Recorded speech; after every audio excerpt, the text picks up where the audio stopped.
Assalamualaikum warahmatullahi wabarakatuh. Di dia simkuring bade ngabahas kekerasan seksual.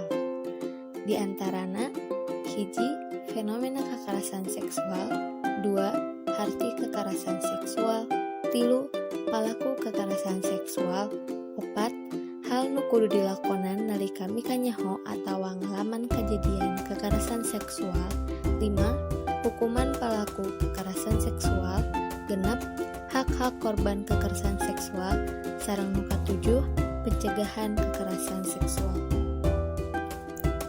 Fenomena kekerasan seksual. Fenomena kekerasan seksual kabarudak lumangsung di loba nagara nu dina taun-taun ayeuna ngaronjatna nyirorot.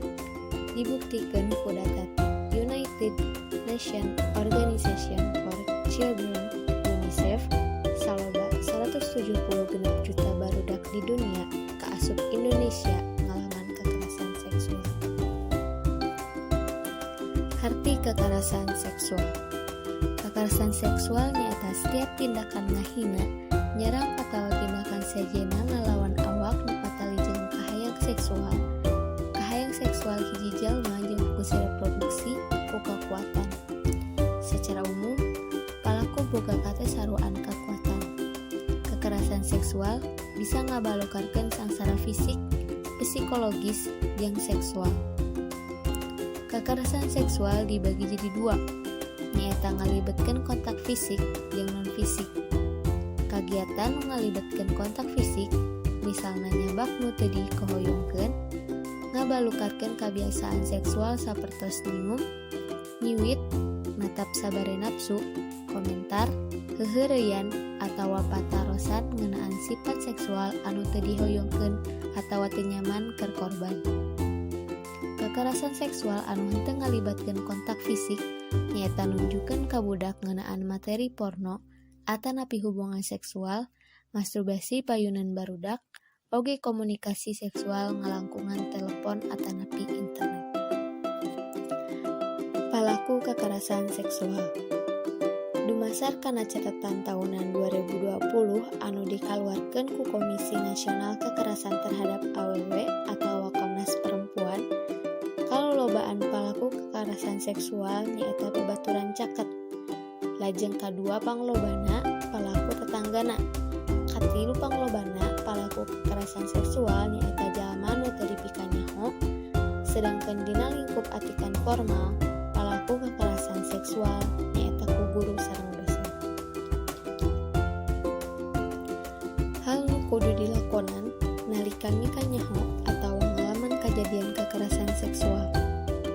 Aya sababaraha tip anu tiasa dilakukan ku korban pikeun ngatasi palaku kekerasan seksual.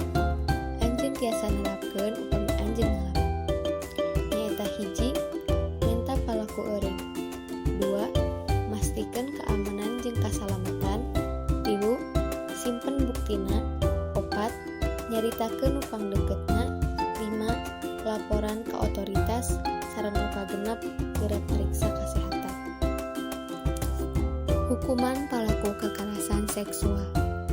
Pasal 16 ayat 1 netelakeun yen palaku kekerasan seksual anu diancam hukuman penjara 4 tahun atawa leuwih wajib mayar restitusi atawa kompensasi ka korban.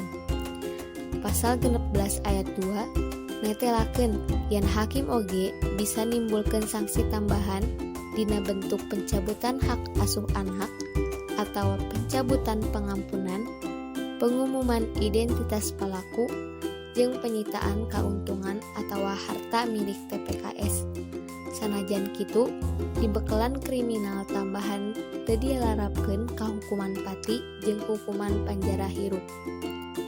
Pasal 17 Undang-Undang TPKS ngatur rehabilitasi para palaku TPKS salian dihukum pidana. Palaku tindak pidana kekerasan seksual bisa dipidana dina bentuk rehabilitasi. Pasal 17 ayat 2 nyaeta rehabilitasi medis jeung rehabilitasi sosial. Rehabilitasi sakumaha dimaksud dina ayat 2 dilaksanakeun dina koordinasi jaksa jeung pengawasan periodik ku Menteri nu ngurus urusan pamarentah di bidang sosial jeung Menteri nu ngurus urusan pamarentah dina bidang kesehatan. Hak-hak korban kekerasan seksual numutkeun pasal 68 Undang-Undang TPKS, hak perlakuan korban ditarjamahkeun kana 7 wangun.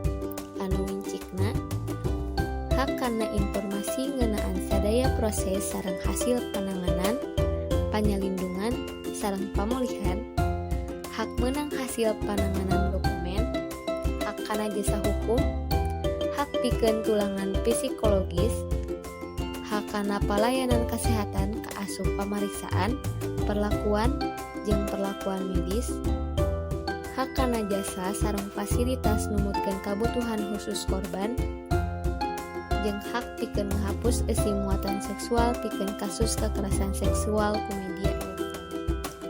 Saterusna, ngarujuk kana pasal 68 hak panangtayungan korban ngawengkut 7 hal, nyaeta mere informasi ngeunaan hak jeung fasilitas perlindungan, nyadiakeun akses informasi ngeunaan pelaksanaan panyalindungan, panangtayungan tina ancaman atawa kekerasan ti palaku jeung pihak sejen oge lumangsungna kekerasan, panyalindungan karusiahan identitas, panyalindungan tina sikep jeung paripolah aparat penegak hukum anu ngarendahkeun korban, panyalindungan tina leungitna pakasaban, mindahkeun pakasaban, atikan atawa akses politik, jeung perlindungan korban atawa complainants tina biaya kriminal atawa gugatan perdata pikeun kejahatan kekerasan seksual dilaporkeun. Samentara eta, hak korban pikeun cager dijelaskeun dina pasal 70 ayat 1 ngawengku rehabilitasi medis, rehabilitasi mental jeung sosial, pemberdayaan sosial, restitusi atawa santunan, jeung reintegrasi sosial. Pencegahan kekerasan seksual numutkeun WHO cara pikeun nyegah kekerasan seksual ngaliwatan hiji pendekatan individu, nyaeta ku nyadiakeun atikan pikeun pencegahan kekerasan seksual sapertos atikan kesehatan reproduktif, penyebaran penyakit dikirimkeun seksual, jeung atikan ngeunaan panyalindungan diri tina kekerasan seksual. 2. Pendekatan pangwangunan. Pendekatan pengembangan nyaeta pikeun nyegah kekerasan seksual ku cara ngebrehkeun atikan ka budak ti umur dini sapertos atikan ngeunaan gender, ngawanohkeun barudak ngeunaan nyiksa seksual jeung resiko kekerasan seksual, ngajarkeun barudak cara nyingkahan kekerasan seksual, ngajarkeun barudak wates pikeun bagian awak pribadi, jeung ngajarkeun watesan aktivitas seksual dilumangsungkeun salila ngembangkeun anak. Sakitu nu dipikahatur. Wassalamualaikum warahmatullahi wabarakatuh.